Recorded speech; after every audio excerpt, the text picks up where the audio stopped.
안녕하십니까. 저는 수소에너지 네트워크의 권성욱이라고 합니다. 오늘 제가 말씀드리고자 하는 것은 수소전기차 개발 동향과 미래 비전에 대해서 말씀드리고자 합니다. 먼저 그린 뉴딜과 큰 에너지 패러다임의 변화에 대해서 먼저 말씀을 드리도록 하겠습니다.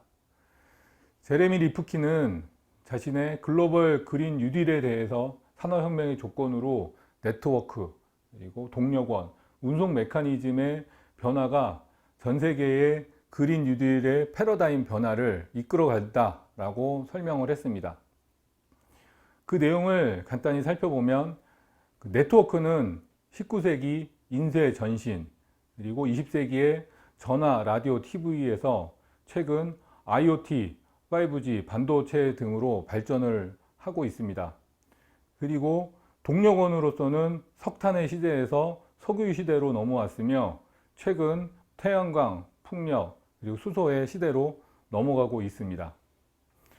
이러한 영향을 바탕으로 운송 메커니즘도 증기기관에서 내연기관 시대로 넘어왔으며 그리고 향후에 전기차 시대와 자율주행, 그리고 날아다니는 자동차인 PAV의 시대로 접어들 것으로 예상을 하고 있습니다.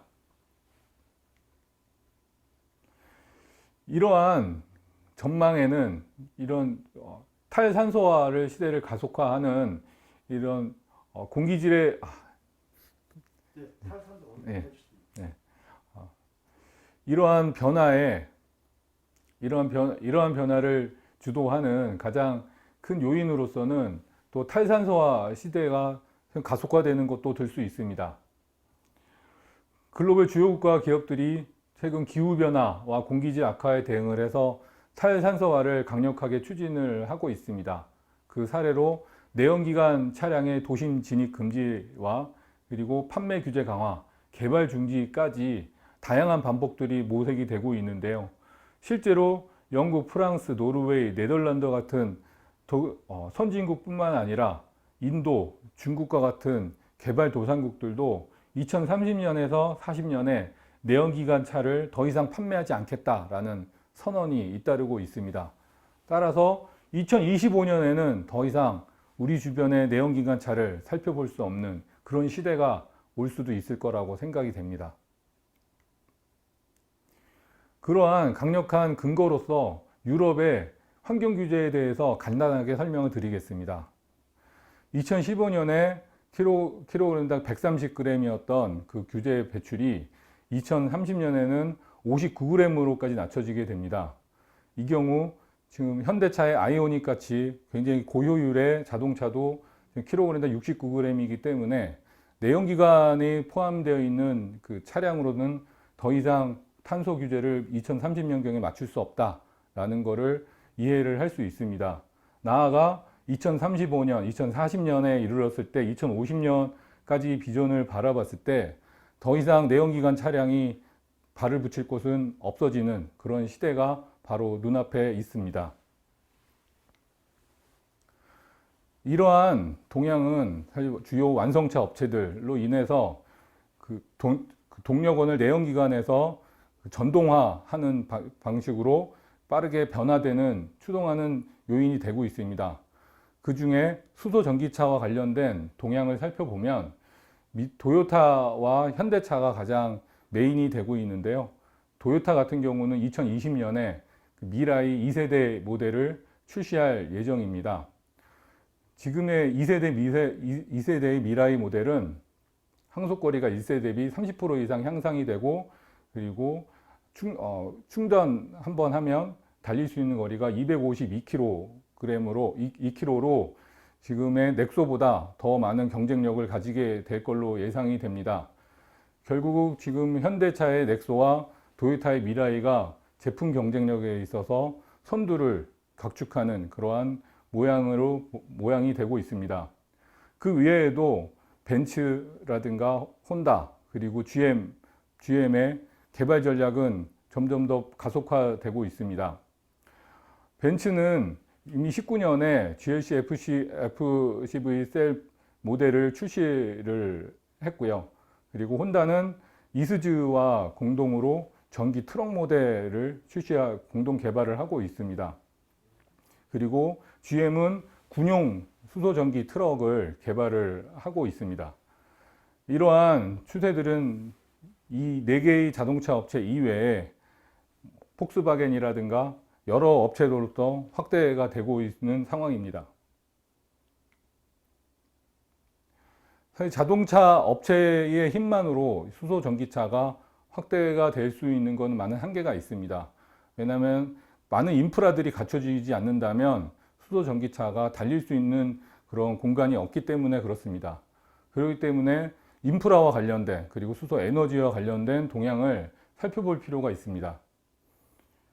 주요국들의 그래서 수소와 관련된 수소 에너지와 관련된 중장기 로드맵의 동향을 살펴보면 최근 독일에서는 그 수전의 수소, 결국 그린 수소의 생산을 더욱더 확대를 해서 전 세계의 그린 수소 생산 1위국으로 도약하겠다라는 비전을 발표를 했고, 그 수요처로서 전동화 차량 구매 지원들을 점점 확대를 해나가고 있습니다.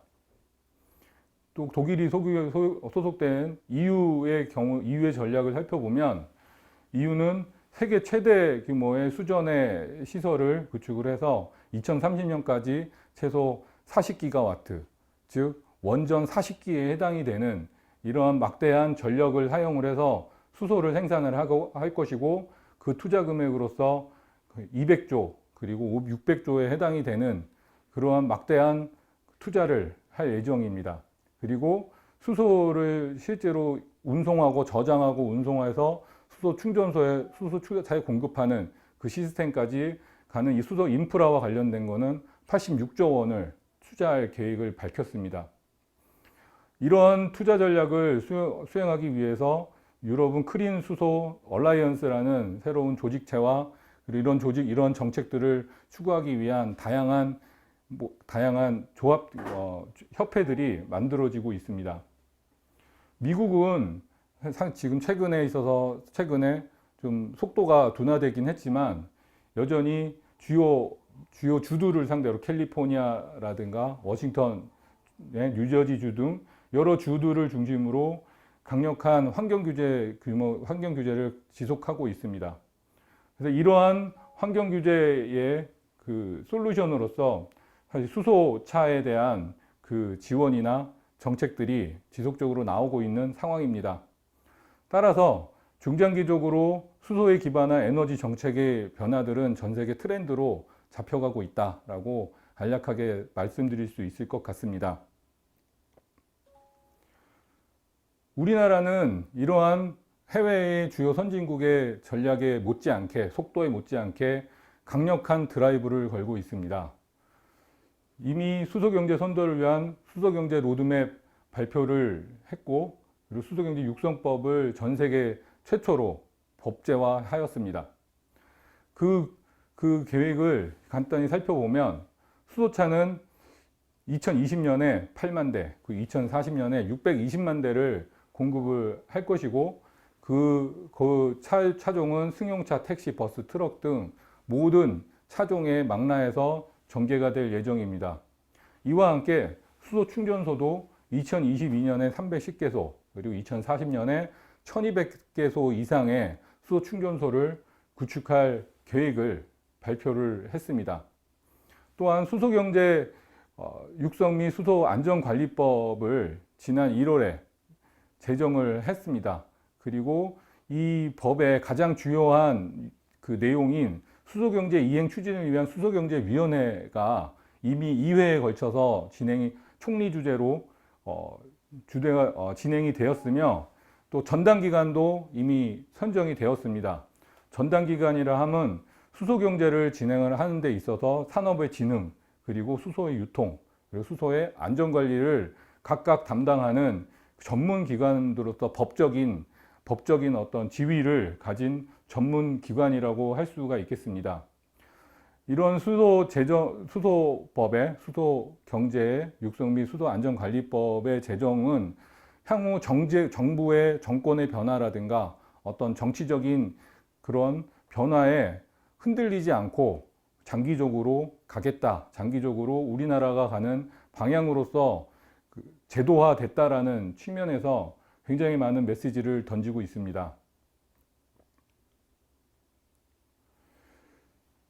또 다른 측면에서 수소 충전소만을 살펴보면 글로벌의 전망으로는 2025년에는 한 3,500기, 그리고 2030년에는 10,000기 이상의 수소 충전소가 전 세계에 구축될 걸로 지금 예상이 됩니다.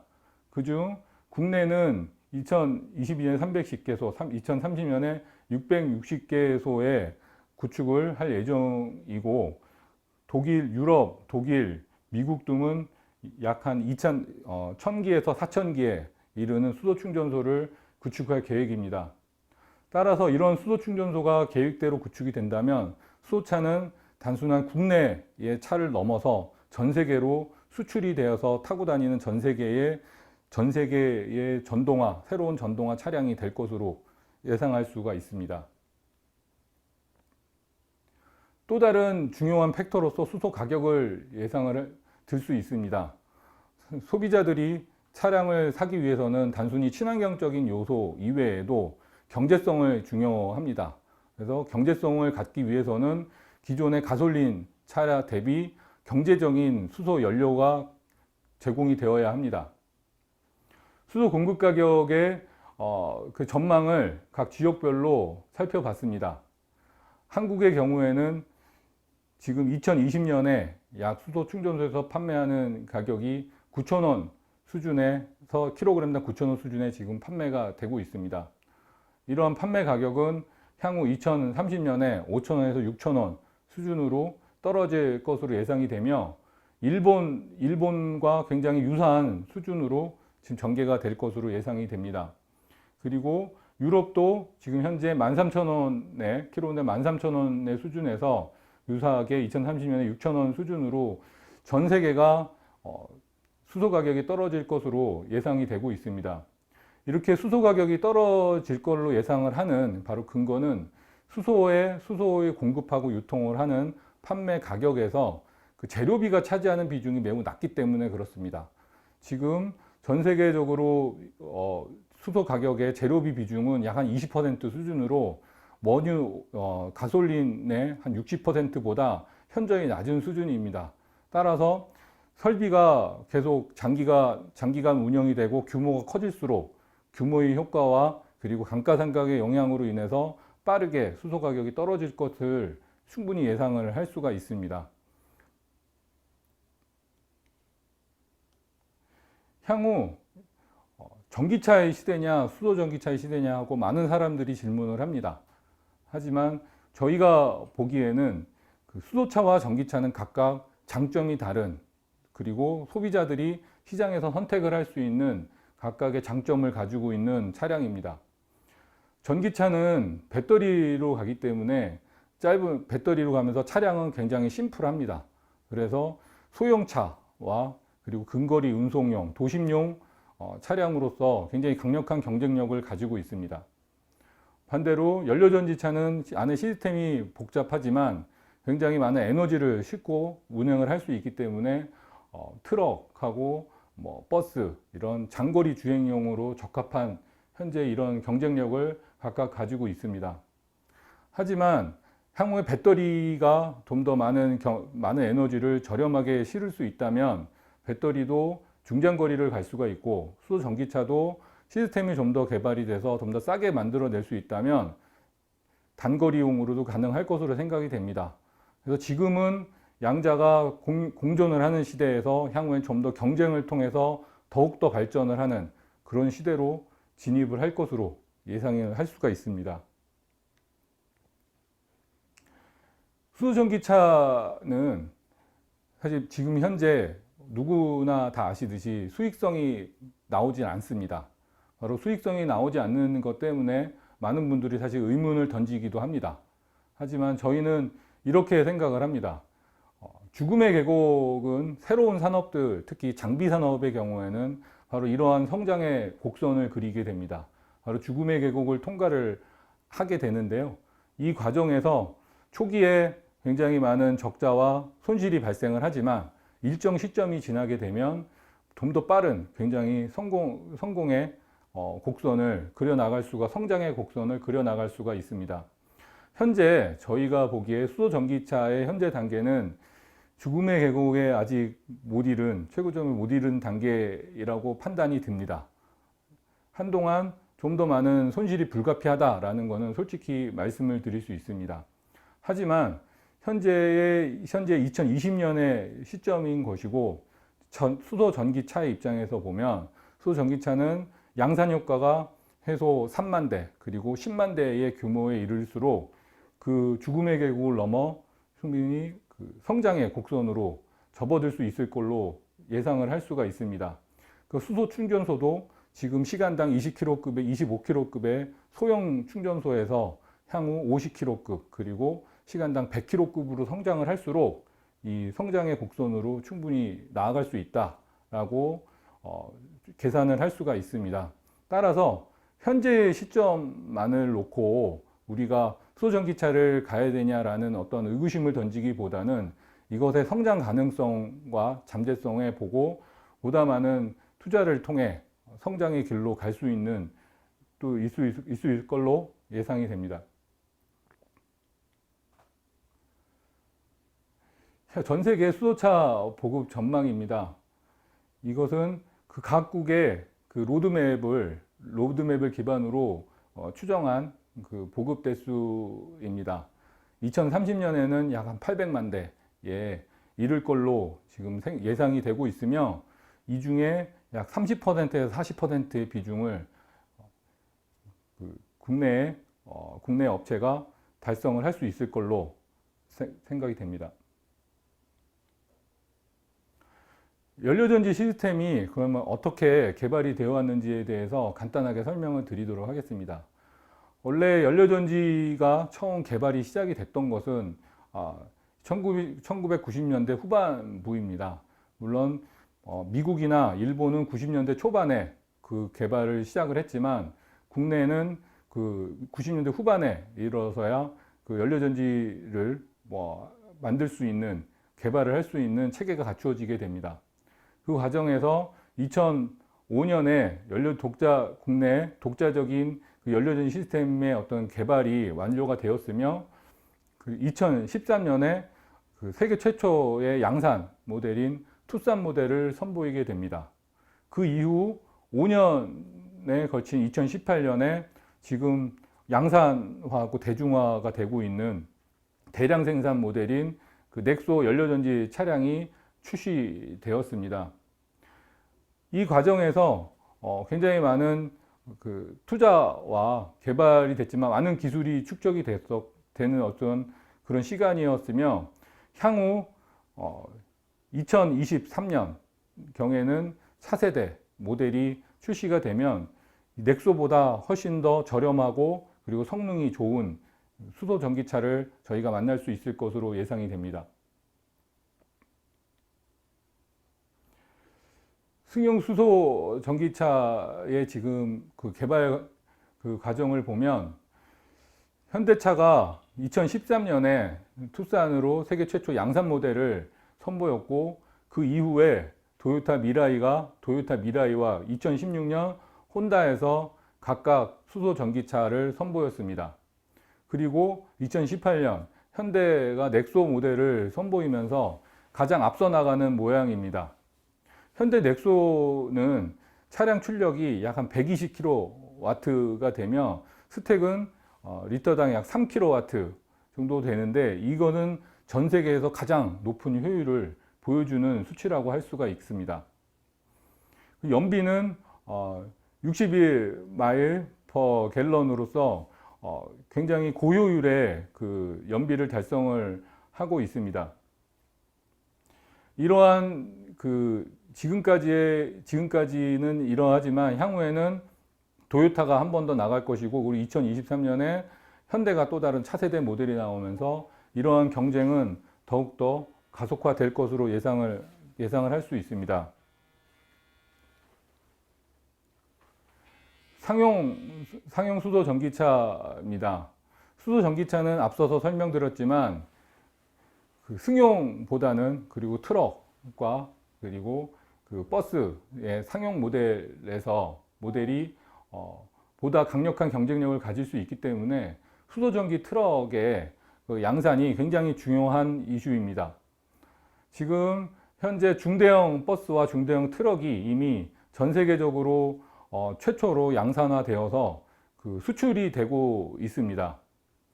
특히 이제 중대형 버스의 경우에는 그 현재 정부와 지자체가 굉장히 강력하게 요구를 하고 있어서 실증 사업을 지금 추진을 하고 있는데, 경찰 버스도 이미 보급이 됐고 시내 버스도 운영을 하고 있는 상황입니다. 그리고 중대형 트럭은 향후 쓰레기 수거차나 노면 청소차 등 이런 그 디젤로 가는 차량들을 중심으로 대체를 하는 것을 방향을 잡고서 하고 있습니다.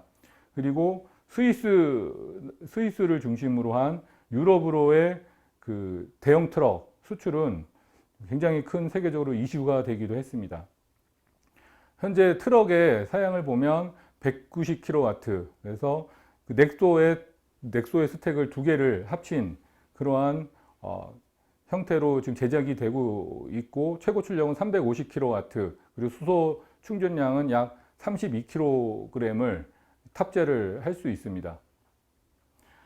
향후 2023년 이후에는 이러한 차종이 보다 다양화되고 그 내구성이나 그 주행 거리 등도 늘어날 것으로 예상을 할 수 있습니다.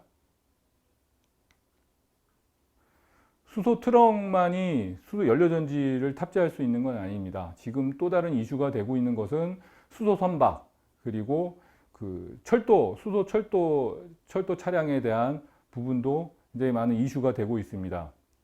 선박은 사실 지금 전 세계적으로 선박의 환경 규제가 크게 강화가 되고 있기 때문에 그 지금 천연가스 선박이 많이 이슈가 먼저 되고 있습니다. 하지만 지금 개발이 되고 있는 것은 수소를 운송할 수 있는 선박, 그리고 수소를 연료원으로 갈 수 있는 선박들이 지금 개발이 가속화되고 있습니다. 특히 소형 선박의 경우에는 동력원으로 수소를 직접 사용을 하는, 그러면서 수소로 운송을 하는 선박들이 실제로 지금 개발이 돼서 모델로 지금 나오고 있는 상황이며, 대형 선박의 경우에는 보조전원을 중심으로 시장이 지금 형성이 되고 있습니다. 최근 글로비스와 현대중공업 등 국내 유수의 대기업들이 수소 선박 시장을 개발을 하기 위해서 새로운 얼라이언스를 추진을 하고 있습니다.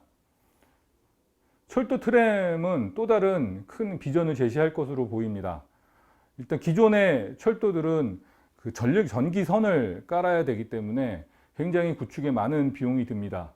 하지만 수소 철도는 무가선으로서 열차 선만 놓는다 그러면 어디든지 달려갈 수 있는 굉장히 저비용의, 그러면서 친환경의 대중교통 수단이 될 수 있습니다.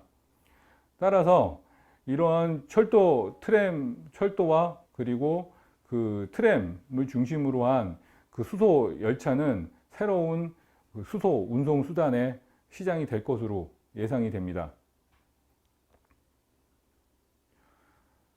또 다른 이슈는 UAM, 즉 날아다니는 자동차입니다. 도심에서의 이용 효율성을 극대화하기 위해서 수직 이착륙이 가능한 개인 항공기들이 지금 전 세계 주요 업체들한테 모습을 나타내고 있는데, 과연 이 UAM의 에너지원으로서 수소를 사용을 하게 될 경우 그 고밀도 그리고 경량화에 가능하기 때문에 아주 최적화된, 수소는 이러한 UAM에 최적화된 연료다라고 할 수가 있습니다. 또 하나는 비상용 발전기입니다. 비상용 발전기는 그리드의 전원이 끊겨져서 정전이 됐을 때 신속하게 가동이 되어야 됩니다. 수소 전기차는 언제든지 원하는 시점에 저희가 시동을 켜는 것이 큰 장점이기 때문에 이런 비상용 발전과 굉장히 많은 장점을 공유를 하고 있습니다. 따라서 이런 비상용 발전 시장에 향후 수소 연료전지가 굉장히 강점을 가지고 보급될 수 있을 것으로 예상이 됩니다. 앞서 설명드린 수소 모빌리티의 시장은 변화는 단순한 하나의 업체, 그리고 하나의 국가에만 제한이 돼서 이루어질 수는 없습니다. 전 세계의 주요 업체들 그리고 전 세계 국가들이 모두 다 합쳐서 협력을 통해 이러한 패러다임의 변화를 만들어내야지 되는 겁니다. 그러한 그 협력의 틀을 한국에서 주도를 하고 있습니다. 현대차와 아우디처럼 자동차 업체 간의 협력, 그리고 그 자동차 산업과 에너지 산업의 협력, 그리고 글로벌 그 상용 업체와 승용 업체 간의 어떤 이런 협력들이 지금 계속 발생을 하고 있으며, 이 외에도 수십 건의 그 기술 개발을 위한 협력들은 지속적으로 만들어지고 있는 상황입니다. 그걸 가장 대표적으로 보여주는 것이 바로 글로벌 그 수소위원회의 모습이라고 할 수 있겠습니다. 수소위원회는 전 세계의 주요 에너지 업체들과 자동차 업체들이 모여서 만든 하나의 컨소시엄입니다. 초기에 창립을 했을 때는 13개 사가 같이 했지만 지금 현재 총 92개 사로 이것이 확대되었고, 그리고 이 92개 사 안에는 단순한 에너지와 자동차 회사뿐만 아니라 항공, 그리고 전기통신, 금융, 투자 산업, 투자 기업들까지 모두 다 포함이 되어 있습니다. 이러한 수소위원회는 향후 수소 에너지가 글로벌리 확산이 되는데 크게 기여를 할 것으로 예상을 할 수 있습니다. 차세대 연료전지 시스템은 예상컨대 2023년경에 저희도 앞에 모습을 드러낼 것으로 예상이 됩니다. 투싼에서 넥소로 넘어올 때 가격과 성능 모든 것들이 50% 이상의 급진적인 성장을 이루었습니다. 그리고 차세대 시스템에서는 이 넥소보다 더 작고, 그리고 더 가볍고, 그리고 내구성이 더욱더 강화된, 그러면서도 성능은 더욱더 강화된 이런 모델이 저희 눈앞에 나타날 것으로 충분히 예상을 할 수 있습니다. 이러한 새로운 연료전지 시스템은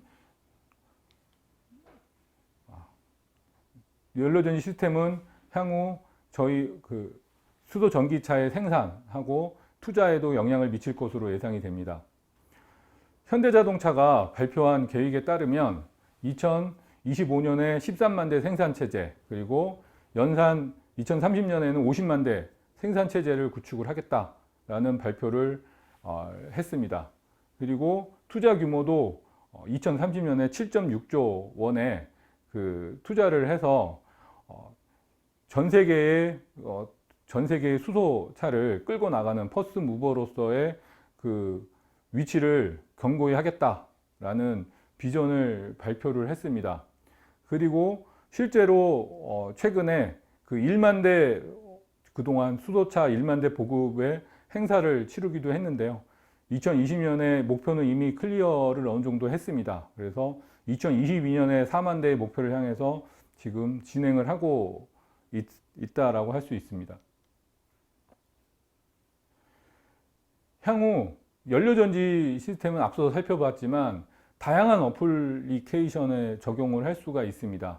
이런 도심형의 심플한 차량부터, 그리고 승용차, 그리고 열차, 그리고 비행기, 가정, 빌딩 등 우리가 사용할 수 있는 우리의 주변에 수소를 사용을 한 모든 에너지원을 수소를 이용을 해서 사용을 할 수 있는 바로 그런 세계로 저희들을 인도를 해 나갈 것으로 예상이 됩니다. 따라서 이러한 이 수소 연료전지의 무궁무진한 어떤 잠재성을 생각을 한다면 우리가 다시 한번 수소 사회를 향해서 재인식을 하는 그런 계기가 되었으면 좋겠습니다. 감사합니다.